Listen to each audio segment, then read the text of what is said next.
Hello friends, जैसा कि हम आपको लास्ट वीडियो में बोले थे कि अगर डिसीजन थ्योरी में आपको सैल्वेज वैल्यू दे दे तो उसके बाद हम लोग ईपीपीआई एंड एबीपीआई का कैलकुलेशन कैसे करेंगे। वैसे ये क्वेश्चन है। क्वेश्चन पढ़ते हैं। A shop buys fruit cake from of baker for rupees 8। Rupees 8 में वो खुद खरीदता है, तो यहाँ पे सीपी क्या हो जाएगा? रुपीज़ 8। एंड सेल कितने में करता है? Sell for rupees 12। तो यानी S P is equal to rupees 12। इसके हेल्प से हम लोग क्या निकालेंगे? Marginal profit. Marginal profit is equal to क्या होता है? S P minus C P. That is equal to 12 - 8 equal to rupees 4। Okay, हम लोग का एम पी निकल गया। नेक्स्ट क्या बोल रहा है कि the cakes not sold on the same day goes back to the baker and the shop receives only 45 of the money that he paid. अब वो केक जो था वो दिन के लास्ट तक नहीं बिका, मतलब वो सेम डे नहीं बिका, तो वो क्या किया? जहाँ से लाया था वहाँ गया और रिटर्न किया। उसमें क्या था उसको कि अब रिटर्न करने पे क्या होता है कि लॉस ही होगा। तो उसको सिर्फ जो इतना में खरीदा था उसका 45% ही उसको मिला। अब जैसे 8 रुपये में खरीदा था तो इसका 45% कितना हो गया? Is equal to 3.6, right. अब 3.6 उसको रिटर्न हुआ ना, ये हो गया हम लोग का salvage value. Salvage value direct तो दिया नहीं है, लेकिन सैलवेज वैल्यू कभी कभी maximum time salvage value direct question में दे ही देता है। तो सैलवेज वैल्यू दे दिया 3.6। अब हम सॉल्यूशन की तरफ चलते हैं। अब मैं जो भी नोट किया हूँ, ये कितना किसका वैल्यू आया वो देख लेते हैं अभी।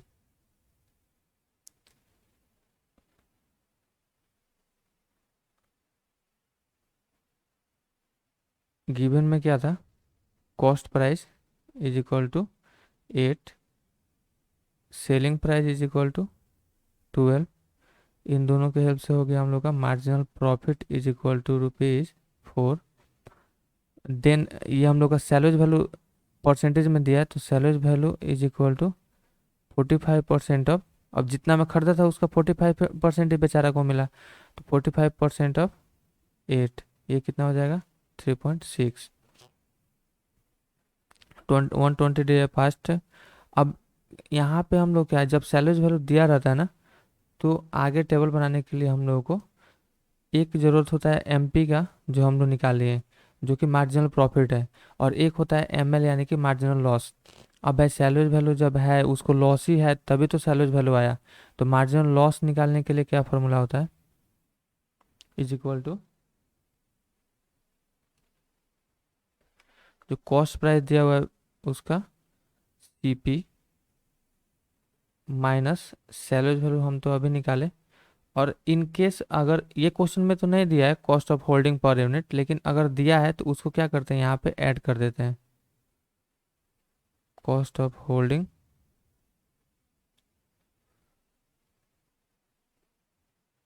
ये क्वेश्चन में जो कि है नहीं, तो सिर्फ हम लोग यहाँ इसको यूज़ करने वाले हैं एमएल के लिए। तो सीपी कितना है? 8 है, और माइनस 3.6, यानी कि ये हो गया हम लोग का 4.4 रुपीज़। अब आगे क्वेश्चन में हम यही यूज़ करने वाले हैं। आगे टेबल के लिए हम लोग को क्या क्या यूज़ करना पड़ेगा? एक तो एमपी का ज़रूरत पड़ेगा, एक एमएल का जो कि 4.4 है, और एक पड़ेगा सीपी का ज़रूरत। बस इतना ही की ज़रूरत है। अब आगे देखते हैं। पहले पे ऑफ टेबल बनाएंगे। पहले सप्लाई और डिमांड कितना है पहले वो देख लेते हैं। 50 से लेके 55 तक है। वहाँ पे वैल्यू चेंज भी हो सकता है लगातार नहीं देखे। ये हम लोग का 50 नहीं, ये प्रोबेबिलिटी है। 50, 51, 52, 53, 54 एंड 55। 50, 51।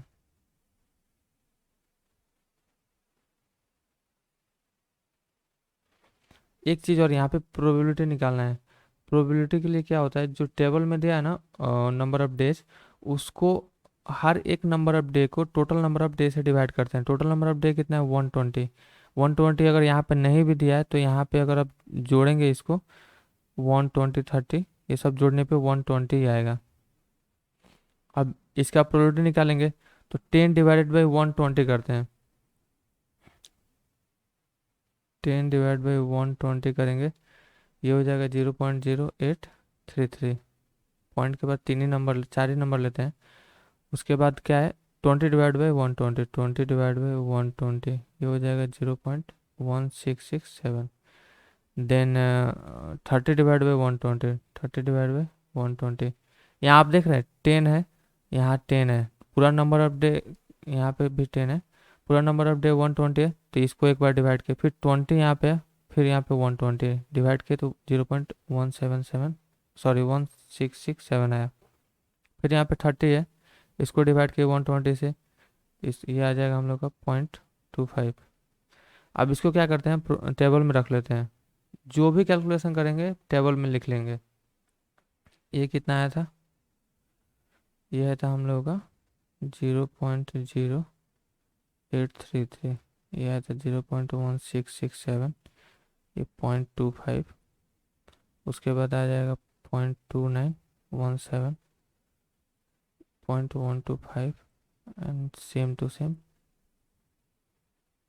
ओके, अब पे एफ वैल्यू निकालते हैं। पे एफ टेबल निकाल रहे हैं हम लोग।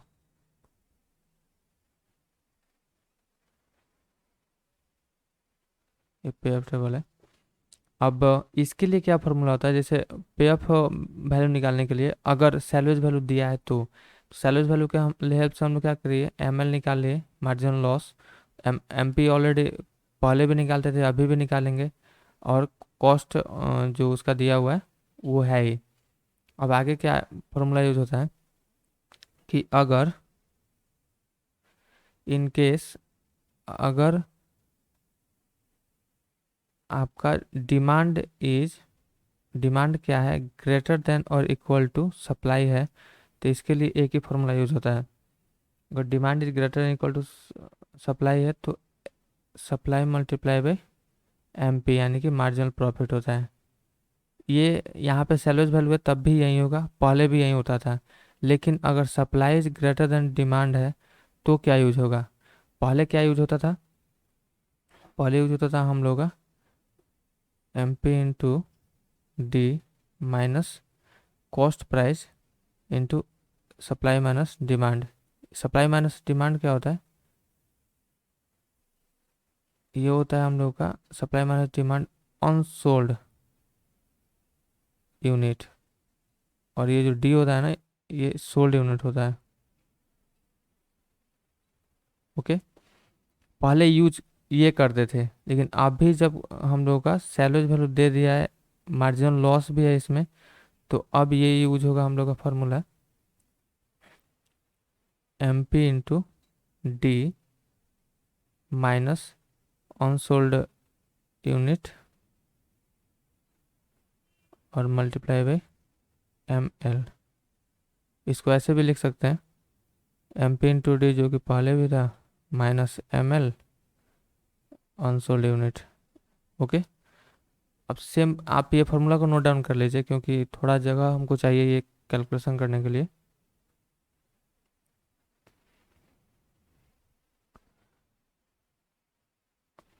हम इसको दो साइड में लिख लेते हैं, किसके लिए कौन सा फार्मूला अप्लाई होगा, दो साइड में लिख लेने से हमको क्लियर हो जाएगा। एक तो ये है if demand is greater than equal to supply, तो यहाँ पे यूज होगा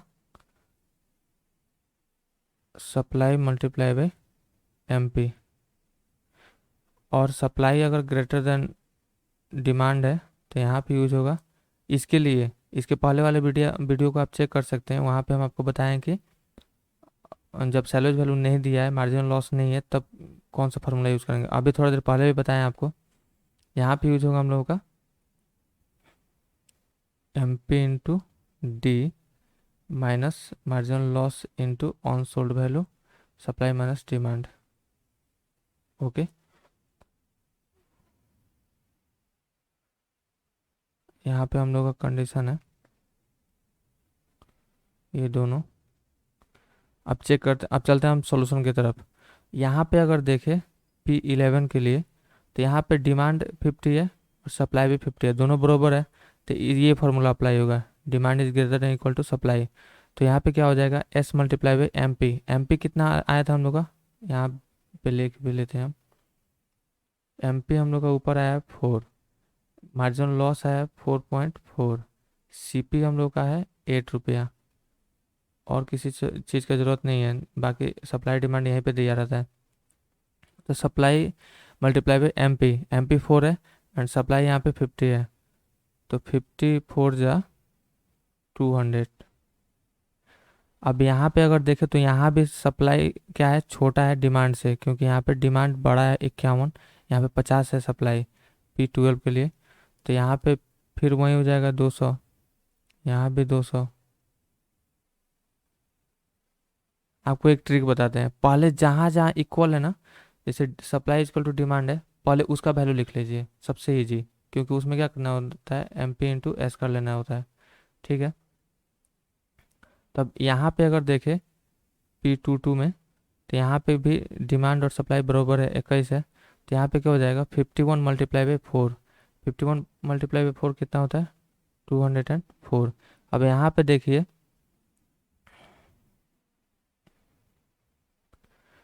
यहाँ पे 52 एंड 52, तो 52 मल्टीप्लाई बाई 4 कितना हो जाएगा, 208। उसके बाद यहाँ पे हो जाएगा 212, ये 216 एंड 220। अब इसके राइट साइड में ना, जो भी ये, इसको क्या बोलते हैं कि under uncertainty, sorry under certainty ये वैल्यू बोलते हैं। जैसे 200 204 जहाँ इक्वल है वो सब का सब, जहाँ पे जैसे P11 हो गया, P22, P33, ये सब का जो भी वैल्यू आएगा ना, ये अंडर सर्टेनिटी वैल्यू है, ठीक है। अब ये ला दिए। अब पे ऑफ टेबल का इसके बाद का ट्रिक देखिए कि अंडर सर्टेनिटी जो भी उसके राइट का सेम टू सेम फिल कर देंगे। जैसे अगर S2 में देखो तो यहाँ पे 204 है, तो इसके साइड में जितना है 204 होगा। कैसे होगा आप चेक कर सकते हैं, क्योंकि यहाँ पे सप्लाई जो है छोटा है डिमांड से। यहाँ पे जैसे या तो बरोबर है तो यहीं अप्लाई होगा, यहाँ भी डिमांड बड़ा है तो यहीं अप्लाई होगा, सब में यहीं होते जाएगा। अब यहाँ पे 208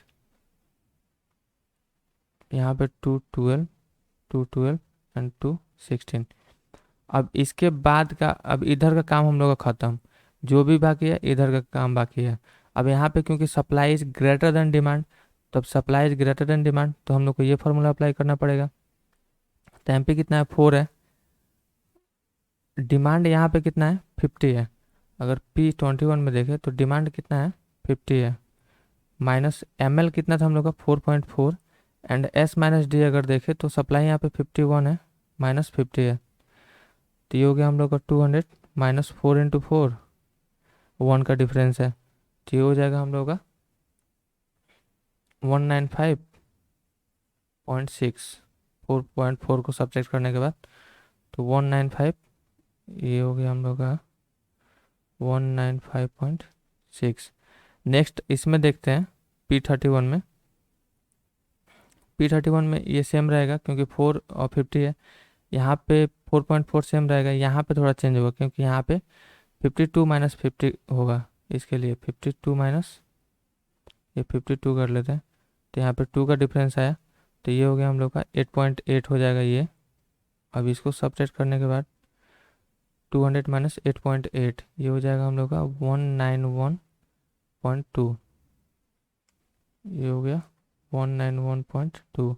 वैसे यहाँ पे सेम, यहाँ पे डिमांड 51 हो जाएगा, 4.4 सेम रहेगा, लेकिन यहाँ पे 52 - 51 हो जाएगा, 52 - 51, ये 11 हो गया। क्लियर लिख देते हैं, ये क्लियर के चक्कर में फॉर्मूला चला गया। ये D है, ये ML है, S-D। अब P32 देख रहे हैं, ठीक है।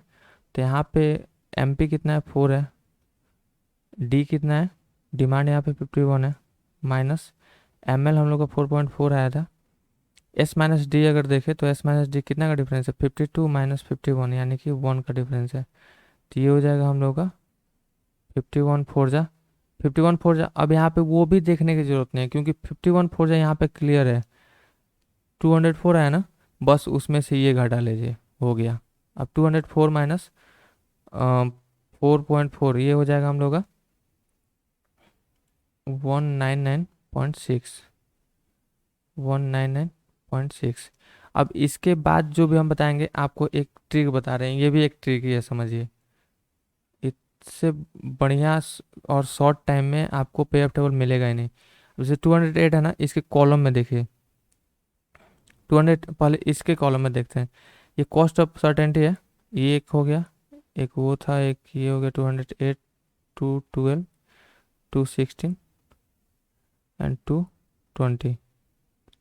अब देखिए इसके कॉलम में देखिए 200 है, 200 माइनस 200 माइनस, अब यहाँ पे देखिए 4.4 तो हम लोग का कांस्टेंट है ये। इससे क्या करेंगे, इसका अब इसके बाद जो भी ये डिफरेंस आएगा ना सप्लाई डिमांड में, उसको मल्टीप्लाई करके सब्ट्रैक्ट करते चलेंगे। अब 53 माइनस 50 कितना हुआ, 3 का डिफरेंस आया, 3 से मल्टीप्लाई करेंगे, इसको सब्ट्रैक्ट कर देंगे, ये कितना हो जाएगा हम लोग का 186.8। अब यहाँ पे 54 माइनस 50 कितना का डिफरेंस है, यहाँ पे सिर्फ चेंज कर दीजिए, 4 कर दीजिए, यहाँ पे 4 करने पे ये हो जाएगा हम लोग का 182.4। अब यहाँ पे डिफरेंस देखिए 55 माइनस 50, 5 का डिफरेंस आया, ये हो जाएगा हम लोग का 17 एंड 8। अब नेक्स्ट यहाँ पे कितना है, 204 है, 204 है जो कॉस्ट ऑफ अंडर सर्टेनिटी जो वैल्यू है। तो यहाँ पे क्या कर दीजिए 204, ये 4 एंड 4 कांस्टेंट है 4.4। इसके बाद यहाँ पे कितना का डिफरेंस है, यहाँ पे देखिए अगर तो 53 माइनस 51 2 का डिफरेंस है। तो उसके बाद ये हो जाएगा हम लोग का 195, 195.2। अब उसके नीचे देखिए तो यहाँ पे 54 माइनस 51 3 का डिफरेंस आ गया, ये हो जाएगा हम लोगों का 190.8। वैसे इसके नीचे 186 एंड 4 हो जाएगा। जब यहाँ पे डिफरेंस कितना है, 4 का डिफरेंस आएगा, 55 माइनस 51, तो ये 4 का डिफरेंस करने पे हो जाएगा 17 नहीं 186.4। अब यहाँ पे देखिए फिर चलते हैं ये कॉलम में, यहाँ पे कॉस्ट ऑफ सर्टेनिटी कितना है 208 है, माइनस इस यहाँ पे 4.4 लिखिए और डिफरेंस करते जाइए। डिफरेंस यहाँ पे कितना आएगा 53 माइनस 52, एक का डिफरेंस है, तो ये हो जाएगा हम लोग का 208 माइनस 4.4 यानी कि 203.6, 203.6। इसके नीचे कितना का डिफरेंस है 54 माइनस 52, 2 का डिफरेंस है, ये 2 का डिफरेंस करेंगे तो ये कितना आ जाएगा 199.2। उसके नीचे जब 3 का डिफरेंस होगा तो ये हो जाएगा 194.8। वैसे यहाँ पे फिर 208 के जगह पे 212 करते हैं। अब 212 माइनस 4.4 और यहाँ पे डिफरेंस देखिए कितना है 54 माइनस 53, एक का डिफरेंस है, यानी कि 212 माइनस 4.4, तो हो गया हम लोग का 207.6। यहाँ पे 2 का डिफरेंस आएगा क्योंकि 55 माइनस 53 है, 2 का डिफरेंस तो 203.2। अब लास्ट यहाँ पे 54 माइनस 54 नहीं 55 माइनस 54 1 का डिफरेंस है, और यहाँ पे कितना है कॉस्ट ऑफ सर्टेनिटी 216, तो ये 16 हो गया, इसको करेंगे तो आ जाएगा 211.6। ओके, अब यहाँ तक हम लोग का पेयर टेबल इतना आसानी से बन गया, पता भी नहीं चला। अब इसके आगे ये फॉर्मूला आप नोट डाउन कर लीजिएगा। इसके आगे हम लोग को ईएमबी निकालना होता है। ईएमबी के लिए क्या करते हैं, जो S1 जैसे एक रो में जितना भी कॉस्ट है पेयर वैल्यू है, इसको हर एक प्रोबेबिलिटी से मल्टीप्लाई करके रेस्पेक्टिवली उसको ऐड करके यहाँ पे ईएमबी लिखते हैं। एक इजी मेथड इसका बता देते हैं, जैसे पूरे में 200 है और पूरे प्रोबेबिलिटी को जोड़ने पे कितना आता है 1 आना चाहिए। अगर 1 नहीं आ रहा है तो समझ लीजिए प्रोबेबिलिटी गलत है हम लोग का। लेकिन यहाँ पे अगर जोड़े पूरा तो हम लोग का 1 आएगा। तो 1 मल्टीप्लाई बाई 200 करेंगे तो ये हो जाएगा 200। अब नेक्स्ट यहाँ पे चेंज है तो इसके लिए कैलकुलेशन करना पड़ेगा। जैसे 195.6 इसका प्रोबेबिलिटी कितना है 0.0833 प्लस 204। इसके बाद तो सेम है 0.166 लेकिन प्रोबेबिलिटी अलग है। 204.25 प्लस 204 0.2917 प्लस 204.125 प्लस 204 एंड 0.0833। हम ऑलरेडी इसका कैलकुलेशन कर चुके हैं, इसलिए आप लोग आराम से कैलकुलेशन करिएगा, हड़बड़ाना नहीं है कि हम इतना जल्दी जल्दी कैलकुलेशन कैसे कर ले रहे हैं। तो ये हो गया 203 एंड 30। ये देखिए आप, हर एक पे ऑफ वैल्यू को हम रेस्पेक्टिवली प्रोबेबिलिटी से मल्टीप्लाई करके और जोड़ रहे हैं। जैसे 0.0883 है और यहाँ 195.6 इसको मल्टीप्लाई करके और सबको अलग अलग जोड़ दे रहे हैं। सबको जोड़ने पर ऐसे यहाँ पे लिखे हैं एक फॉर्म में, ऐसे ही सब होगा। ठीक है, अब सब जैसे S1 हो गया वैसे S2 को वैसे करने पाएगा 205 एंड 2। ये हो गया हम लोग 205, 202 एंड 35 आएगा 198.45 ये आएगा। अब चूंकि हम लोग को पे एफ टेबल अगर देखते हैं, पे एफ टेबल है तो ई एम भी ही निकलेगा, नहीं तो अगर लॉस टेबल होता तो ई एल निकलता, अपॉर्चुनिटी लॉस। तो यहाँ पे अगर पे एफ टेबल है तो हम लोग क्या करते हैं, हाईएस्ट वैल्यू को चूज करते हैं। हाईएस्ट ई एम भी हम क्या करते हैं, सिलेक्ट करते हैं। तो हाईएस्ट ई एम भी अगर इसमें देखा जाए तो कितना है, हाईएस्ट ई एम भी इसमें है 205.2। ये कौन सा है, S3 है, अल्टरनेटिव S3 है। तो यहाँ पे EMB हम लोग का 205.2 आ गया। ओके, अब हम लोग को नेक्स्ट क्या करना है, EPPI। क्योंकि हम लोग क्वेश्चन में क्या बोला है, EPPI एंड कहाँ गया, यहाँ पे बोला है expected value of the perfect information, यानी कि EBPI बोला है निकालने के लिए, EBPI। और EBPI को ही कॉस्ट ऑफ अनसर्टेनिटी बोलते हैं। ठीक है,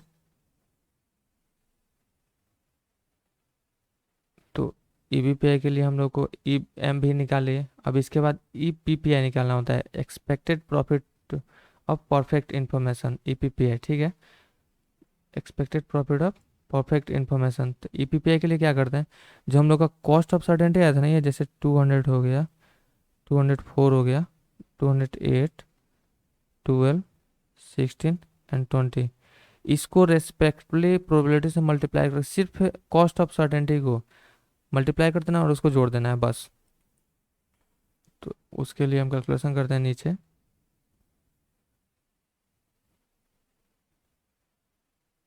और 200, इसका प्रोबेबिलिटी कितना था, प्रोबेबिलिटी तो यहीं से मालूम कर लेंगे, 0.0833 प्लस उसके बाद 204 है, और 204 यहाँ पे, उसके बाद प्रोबेबिलिटी है 0.1667, 208.25 प्लस 212.2917, 216 है, 216, 16 में है हम लोगों का 0.125 एंड 220, 0.0833। अब इसको कैलकुलेशन करने के बाद हम लोग का आएगा 209 एंड 83। ये हम लोग का क्या है, EPPI है, EPPI निकल गया।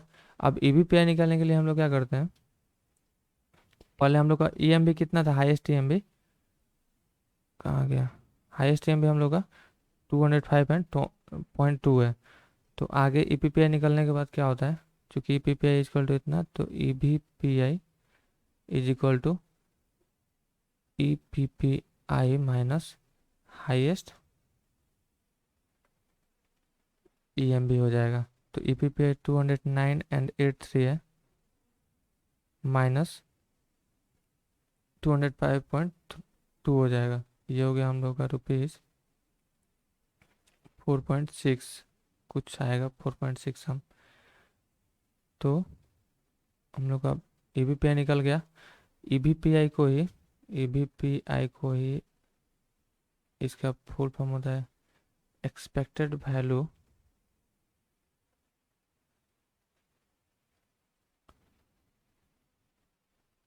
Of perfect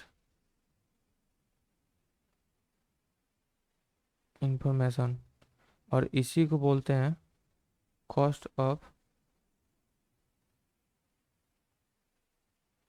uncertainty.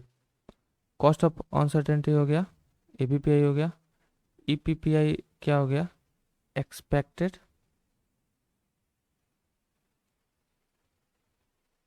यहाँ पे वैल्यू नहीं होगा, प्रॉफिट होता है of perfect information.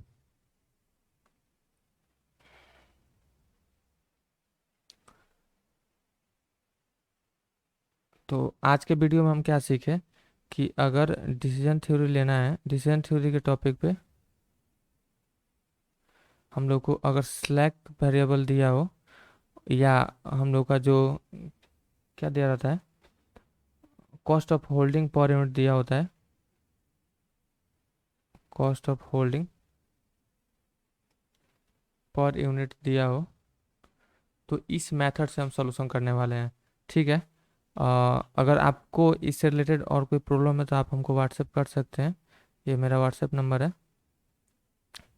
Okay, thank you.